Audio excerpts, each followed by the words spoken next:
The stream actually lagged there. Okay, well, unfortunately, it's gonna put me forward. I am at about 120 right now, and so should still be a little bit ahead for some reason.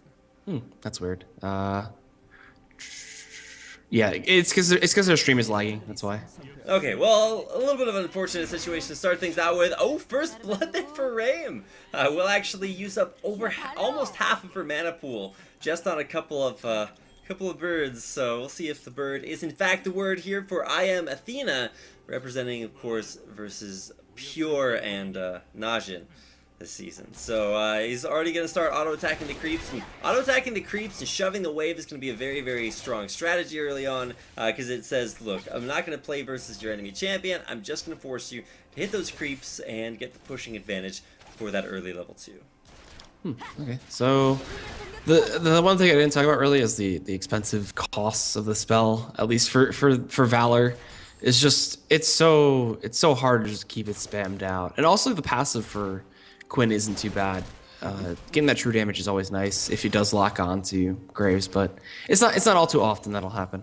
Yeah, Blinding Assault, where Quinn shoots out Valor for a blind, is only 50 mana and it's ranked number 1, but considering the base mana pool is only about 250 mana, you're using up almost a fifth of your mana every time you use that spell. So you get 5 birds and that's it. So we'll have to see if the mana costs become an issue here for Reim, who has already been losing some CS under turret, and specifically in AD carry versus AD carry matchups where you're almost always playing for CS. That becomes very important as the game draws on. Yeah, the more Doran's Blades you have in this matchup is going to be for the better. And I don't think either of them is going to be able to pick up anything too big. Maybe a pickaxe here or there, but even then, just Doran's Blade stacking is probably the best for these 1v1 scenarios, because the game isn't going to last that long to get like a BF sword or Bloodthirst or anything like that crazy.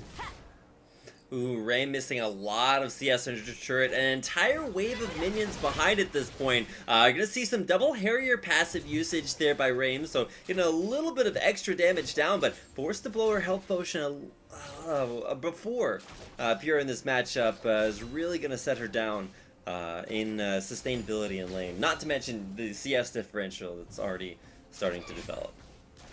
Yeah, it's pretty big right now. Eight creeps, that's about a whole wave, and then 2 from another, just completely gone. Going in. Look at that Harrier passive. That actually makes a pretty decent difference. However, that's mostly just because Reim has already used her health potion, and now it's actually Pure's turn to get that 150 HP back over, of course, 10 seconds.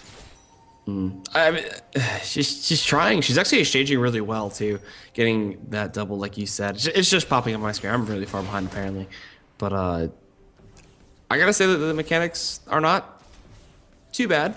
Reim definitely playing much better than the last game. The Pantheon matchup versus LeBlanc wasn't the best in my opinion.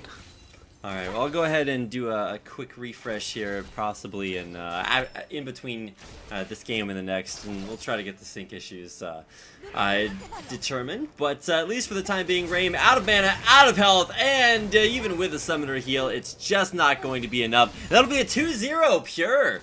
Dashing in with a quick draw for a quick 2-0. I think we're going to need a quick instant replay coming your way here in just a second. Health, mana, they're very, very low for Reim at this point. Even after missing that, there's not too much of a risk for Pure. Dashing in, heal, under ignite, not very effective. And If she had pre-popped the heal, I think she would have been okay to at least get